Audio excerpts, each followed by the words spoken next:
Assalamualaikum warahmatullahi wabarakatuh. Selamat pagi pemirsa, kembali lagi bersama saya Elvina Rahman di Liputan Seputar Sukoharjo. Baik pemirsa, pengurus Pusat Ikatan Santri Salafiyah Safiyah Sukoharjo periode 2023-2025 mengadakan Training of Ramadan 1446 Hijriah. Baik pemirsa, berikut liputan selengkapnya.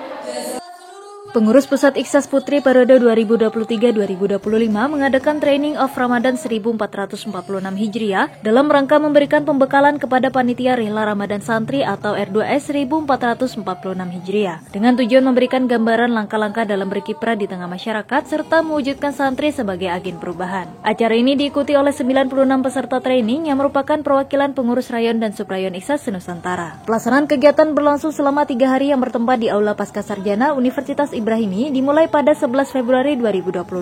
Hari pertama diawali dengan seremonial pembukaan yang diawali dengan pembacaan ayat suci Al-Quran dan sholawat Nabi oleh Jamiah Hadrah Hurun-In. Acara kemudian dilanjutkan dengan menyanyikan lagu Indonesia Raya, Yalal Waton dan Mars Ikhsas. Ketua Panitia Yuli Fajratus Solihah dalam sambutannya menyampaikan sekilas gambaran dan teknis pelaksanaan kegiatan yang kemudian ditutup dengan doa. Selama kegiatan, para peserta mendapatkan beberapa materi pembekalan dari beberapa narasumber. Salah satu materi yang disampaikan adalah Hikmah Hadiah oleh Kiai Haji Ahmad Fadil SHMH.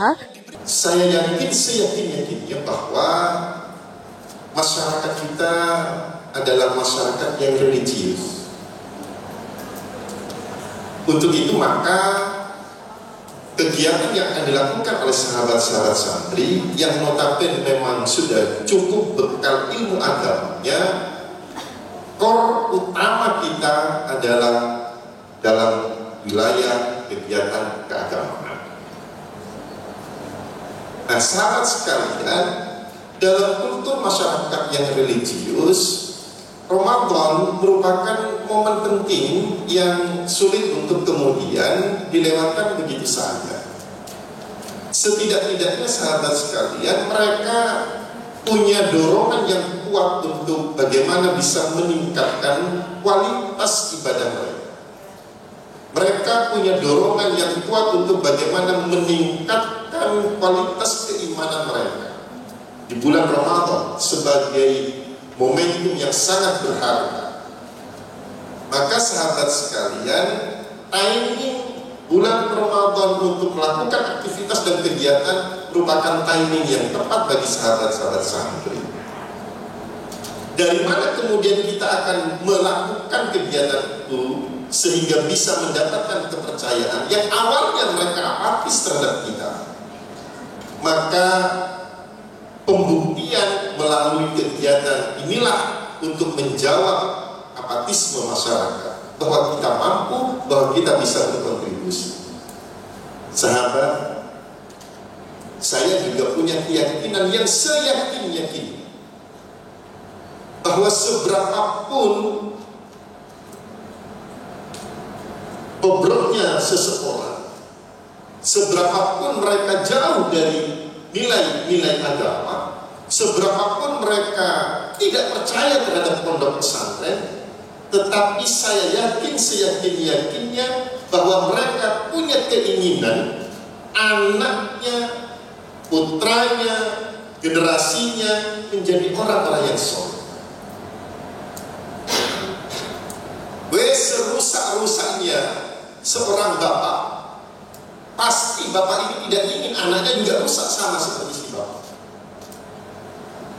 Sebobrok-bobroknya seorang ibu ini pasti ingin bagaimana anaknya menjadi orang yang baik.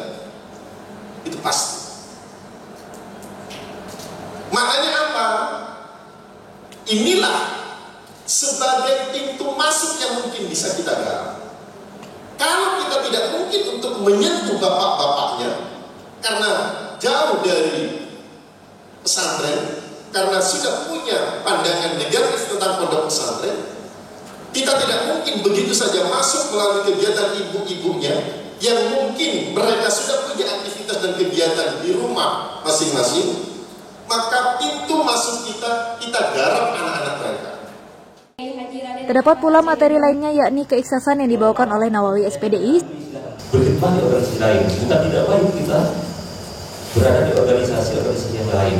Tapi ketika kita ada di organisasi Ikhsas, ada sesuatu yang spesial antara hubungan murid dan guru. Kemudian Ini quote-quote-nya nanti di save juga. Lanjut. Iksas adalah representasi pesantren. Santri dan alumni adalah cermin dari Iksas.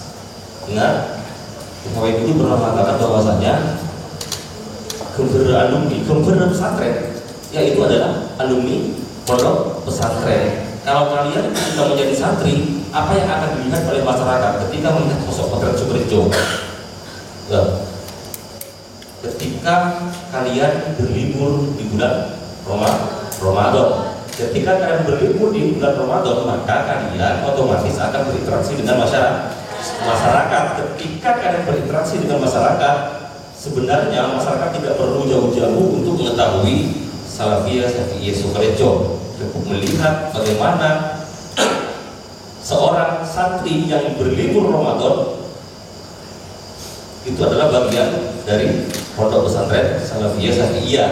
Itu makanya kenapa kemudian tidak cukup dengan bahagia saja hampir liburan, kalian ketawa atau bahagia, tapi karena betul-betul harus mempersiapkan segala sesuatu di masyarakat. Kenapa? Karena kalian yang akan dilihat oleh keluarga, dilihat oleh tetangga nanti ketika liburan. Ketika kalian baik di masyarakat, melaksanakan program keiksasan dengan bertanggung jawab, ketika ubudiyah selama di pesantren tetap dilakukan ketika liburan Ramadan, maka kalian tentu akan dilihat positif oleh tetangga dan lingkungan masyarakat, sehingga masyarakat menganggapnya inilah sosok Salafiyah Syafi'iyah.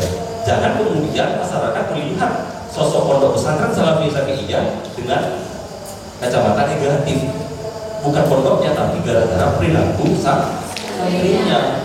Jadi momentum liburan nanti bagaimana kemudian teman-teman sudah mempersiapkan segalanya. Kawan, tidak lupa, tidak pernah meninggalkan amalia-amalia pondok pesantren ketika liburan Ramadan. Jangan kemudian karena persoalan berkilah, saya aktif di Iksas, lagi sibuk ngurusin pembukaan atau penutupan, sehingga kalian tidak tadarus, tidak tarawih. Jangan-jangan ada yang tidak puasa. Ini yang berbahaya kemudian ya. Serta materi lobby dan negosiasi yang disampaikan oleh Hajjah Zainiyah SAG dan materi-materi pembekalan lainnya. Maka kemudian ada istilah lobby, ada istilah negosiasi. Apa bedanya lobby dengan negosiasi? Apa persamaannya lobby dengan negosiasi? Persamaannya kedua-duanya itu sama-sama mempengaruhi, proses mempengaruhi orang supaya ikut kita. Mau lobby, mau negosiasi juga sama begitu. Cuma bedanya kalau lobby itu tidak terikat dengan waktu dan tempat, bisa di mana saja. Sifatnya lebih tidak formal, tapi negosiasi itu lebih dalam forum-forum formal. Jadi misalnya ketemu dua orang ngomong di luar forum, kemudian melakukan pendekatan, melakukan persuasi, itu namanya lobby. Tapi kalau sudah masuk di dalam forum, dalam rapat, secara resmi menawarkan sebuah keputusan-keputusan, baik itu keputusan organisasi atau lainnya, maka itu sudah masuk negosiasi. Maka lobby ini adalah bagian dari negosiasi. Jadi negosiasi itu formalnya, kalau lobby itu non formalnya. Yang tidak formal itu namanya lobby. Jadi apa persamaannya? Sama-sama mempengaruhi. Apalagi persamaannya? Sama-sama menyatukan pendapat dari beberapa pendapat yang berbeda. Mau lobby, mau negosiasi, itu posisinya sama. Jadi bahasa lobby ini adalah upaya untuk mempengaruhi pihak lain agar mendukung tujuan tertentu, tujuan kita. Maka biasanya orang yang pintar melakukan teknik lobby, maka dia lebih bisa mempengaruhi orang untuk bisa ikut kita. Biasanya orang yang pintar melobi itu punya kemampuan di atas rata-rata orang yang dilobi. Itu ya. Jadi biasanya kalau orang pintar lobby itu PR-nya itu, public relation-nya itu bagus. Gimana dia cara menyampaikan sesuatu bisa masuk ke pikiran orang. Bagaimana dia bisa menyampaikan sesuatu pada waktu dan pada waktu yang tepat dan tempat yang tepat. Karena tidak semua apa yang kita kira-kira baik, tetapi ketika kita menyampaikannya dengan cara salah, waktunya salah, tempatnya salah, bisa tidak masuk. Jadi memang butuh strategi khusus bagaimana kita bisa melobi orang. Jadi biasanya lobby dan negosiasi ini karena ada kepentingan yang berbeda, ada isi pikiran kita yang berbeda, maka butuh dilakukan lobby dan negosiasi. Kami pengurus Pusat Iksas Putri sekaligus panitia kegiatan Training of Ramadan sangat senang dan sangat bersyukur kegiatan training ini dapat terlaksana. Yang mana kegiatan training ini dilaksanakan dari tanggal 11 sampai 13 Februari 2025 yang bertempat di Pasca Sarjana Universitas Ibrahimi. Kegiatan training ini terdapat 9 materi, yaitu materi keiksasan, KNU-an, public speaking, dan sebagainya. Yang mana tujuan dari kegiatan ini yaitu untuk mempersiapkan baik bekal ilmu ataupun mental teman-teman peserta ketika akan diterjunkan di masyarakat dalam kegiatan Rihlah Ramadan Santri nanti. Harapan kami semoga ilmu yang sudah didapat agar dapat diamalkan dan diimplementasikan dengan baik. Training of Ramadan 1446 Hijriah secara resmi ditutup pada 13 Februari 2025. Rangkaian acara penutupan diawali dengan pembacaan ayat suci Al-Quran dan sholawat Nabi, serta menyanyikan lagu Indonesia Raya, Yalal Waton, dan Mars Iksas. Ketua Umum Pusat Iksas Putri Nazilul Umami SPD dalam sambutannya menyampaikan ucapan terima kasih serta pesan kepada peserta agar dapat mengaplikasikan ilmu yang telah diperoleh selama kegiatan berlangsung. Kalian di sini adalah kader-kader Iksas. Selayaknya seorang kader yang memiliki tanggung jawab, selayaknya seorang kader yang memiliki amanah, kalian harus mengemban amanah ini dengan baik, harus mengaplikasikan apa yang sudah didapatkan dengan sebaik mungkin. Nantinya saat di masyarakat, tentu kegiatan yang akan dilaksanakan tidak akan mudah, akan banyak sekali tantangan, akan banyak sekali rintangan yang akan kalian hadapi. Mulai dari rintangan-rintangan kecil, bahkan mungkin saja kalian juga akan menemukan kekecewaan di dalamnya.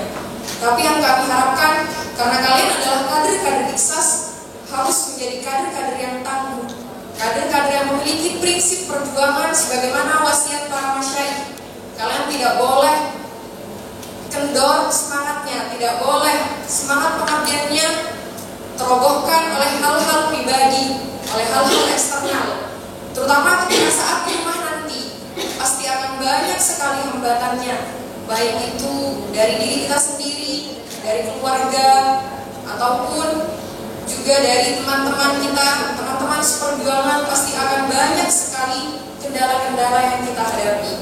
Untuk itu, kenapa kami sangat menseriusi kegiatan Training of Ramadan di tahun ini? Karena harapannya kalian tidak hanya mendapatkan materi, tidak hanya mengetahui konsep-konsep saja, tapi juga dapat mengamalkannya saat di masyarakat nanti. Seperti dawuh dari KSA, bahwa kader yang baik harus tahan uji, harus punya pendirian yang teguh yang tidak mampu dirobohkan oleh orang lain. Saat di rumah nanti, kalian mengemban amanah Iksas, mengemban amanah pesantren, saya titipkan, jangan sampai ada satu saja peserta Rihlah Ramadan Santri yang memanfaatkan momentum Iksas, yang memanfaatkan amanah yang sudah diberikan oleh pengurus rayon, oleh pengurus rayon. Kegiatan Rihlah Ramadan Santri harus dimanfaatkan dengan baik, harus benar-benar menjadi syiar pesantren, harus benar-benar bisa menjalankan wasiat para masyayikh.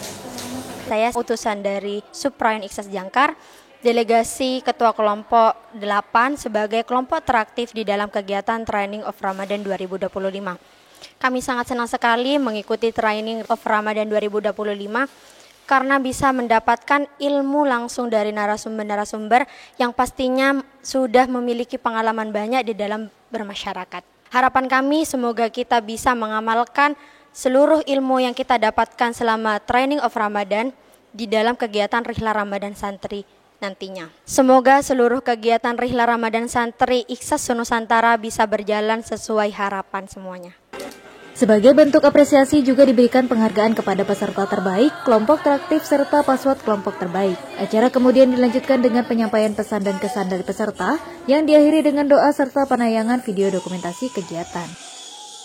S3 TV melaporkan.